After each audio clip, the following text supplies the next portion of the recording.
Chandrayaan-3 India का mission जो कि सूरज पे सक्सेसफुल लैंडिंग करना था और वो इसमें काफ़ी हद तक सक्सेसफुल हो भी चुका है।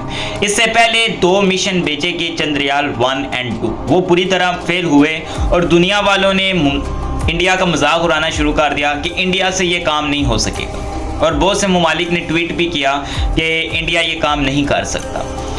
चांद देखें, चांद पे पहुंचना कोई मामूली काम नहीं है, छोटी सक्सेस नहीं है। उसके लिए काफ़ी अमाउंट चाहिए और इसके अलावा काफ़ी दिमाग चाहिए। इंडिया क्योंकि एक गरीब मुल्क है, उसे इतनी ज़्यादा इन्वेस्टमेंट अपनी कंट्री पे करने के बजाय, इकोनॉमिक्स को स्टेबल करने के बजाय उसने क्यों प्रेफर किया वो इतना पैसा लगा के मून पे पहुंचे। अब मून पे इंडिया पहुंच गया। अब मून पे पहुंचने से इंडिया को क्या हासिल होगा जनाब? बहुत कुछ हासिल होगा। देखें, इंडिया ने जिस पॉइंट पे जाके मून को हिट किया है या जिस पॉइंट पे वो जाके उसने लैंडिंग की है, वहां पे लैंडिंग आज तक कोई भी नहीं कर सकता। आज से पहले मून पे 4 मिशन गए हैं, 4 ममालिक पहुंचे हैं, रशिया, अमेरिका, जापान और इंडिया।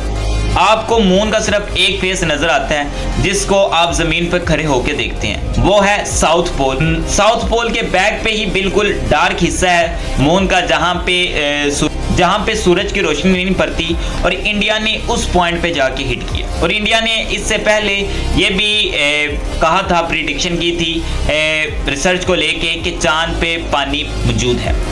दुनिया के लिए एक नई चीज़ थी, लेकिन इंडिया ने इसे एविडेंस के साथ प्रूव किया। चंद्रयान-1 और 2 फेल तो हुआ, लेकिन इंडिया ने उसकी फेल को रेक्टिफाई करके अपना तीसरा मिशन चंद्रयान-3 लॉन्च किया। और सक्सेसफुल लैंडिंग के बाद इंटरेस्टिंग पॉइंट ये कि इनकी लैंडिंग मून के ऊपर सिर्फ 13 से 14 घंटे हैं। इसके बाद ये कि नाइट टाइम शुरू हो जाता है, जिसकी वजह से मून का जो टेम्परेचर वो काफी डाउन हो जाता है, -24 सेंटीग्रेड से भी नीचे चला और मिशन पूरा का पूरा फ्लॉप हो जाना था। इस वजह से उनके लिए सूटेबल डेट थी 23 अगस्त। अगर इस डेट पर वो लैंड ना करता तो उसको फिर 1 महीना और वेट करना पड़ता।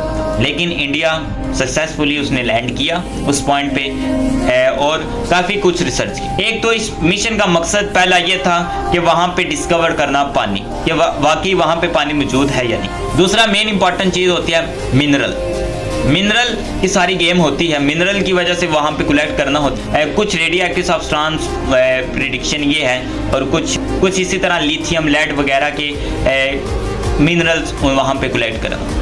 देखिए, एक बहुत बड़ी रिसर्च लेके वापस आ रहा है, जिसकी वजह से दुनिया का क्या होगा, एक करंट रिसर्च है मून को लेके, जिसकी वजह इंडिया सेंटर बन सकता है इस रिसर्च को लेके। काफ़ी इन्वेस्टमेंट उसकी कंट्री में आएंगी, एजुकेशन के हवाले से इंडिया काफ़ी ग्रो करेगा और इसके अलावा और भी इस तरह के मिशन भेजे जा सकते हैं, जिसकी वजह से इंडिया की इकोनॉमिक भी स्टेबल होगी और इसके अलावा इसके डिपार्टमेंट को काफ़ी प्रोग्रेस मिलेगी। तो इस वजह से ये बहुत बड़ी सक्सेसफुल थी। इंडिया ने काफ़ी इन्वेस्टमेंट किया, काफ़ी दिमाग लगाया, तो इस वजह से उनका लाइक तो बनता है। लेकिन उसके मुकाबले में अगर पाकिस्तान की बात करें तो क्या पाकिस्तान में भी ऐसा कोई अदारा है?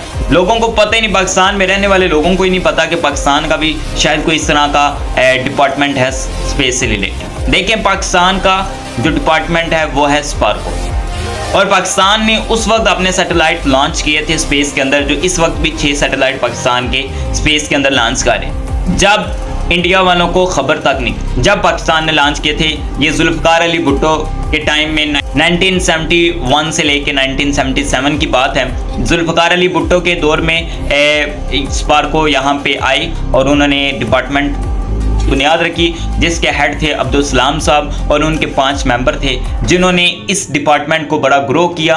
और आज आपके जो सैटेलाइट 7 थे, उनमें से एक ऑपरेशनली कोई डिफ़ॉल्ट आ गया, जिसकी वजह से वो सही तरह काम नहीं करता। लेकिन जो 6 सैटेलाइट हैं वो पाकिस्तान के इस वक्त स्पेस के अंदर मौजूद हैं, क्योंकि फिर बाद में पाकिस्तान की वार शुरू होगी। 1965 की वार थी और इसके अलावा 1971 की, और मुल्क के हालात कुछ इस तरह के बिगड़ गए कि पाकिस्तान ने इस तरफ ध्यान नहीं दिया, जिसकी वजह से डिफेंस की तरफ ज़्यादा रुझान हो गया पाकिस्तान का। डिफेंस को ज़्यादा स्ट्रॉन्ग किया गया और वहाँ पे ज़्यादा इन्वेस्टमेंट की गई, और आज भी पाकिस्तान के बजट का जो ज़्यादा हिस्सा जाता है वो डिफेंस में जाता है। लेकिन पाकिस्तान की ये सबसे बड़ी अचीवमेंट समझ लें कि पाकिस्तान के पास एटम बम मौजूद है, लेकिन और कुछ तो नहीं। लेकिन न्यूक्लियर वेपन के लिहाज से, एटम बम के लिहाज से पाकिस्तान अल्हम्दुलिल्लाह दुनिया की फरिश्त में उसका नाम है। सबसे पहले मून पे जाने वाला जो मिशन था वो रशिया का था। रशिया सबसे पहले मून पे पहुंचता है, इसके बाद कोल्ड वॉर शुरू हो जाती है, उसके 1 महीने के बाद अमेरिका पहुंचता है और ये सिलसिला चलता रहता है। देखें सारी गेम होती है, मैंने आगे भी कहा मिनरल्स की। इसी वजह से अफगानिस्तान के बारे में ये प्रिडिक्शन थी कि वहाँ पे लिथियम के जो रिसोर्सेज हैं वो बहुत ज़्यादा हैं। इसी वजह से तो अमेरिका वहाँ पे गया, रशिया वहाँ पे गया।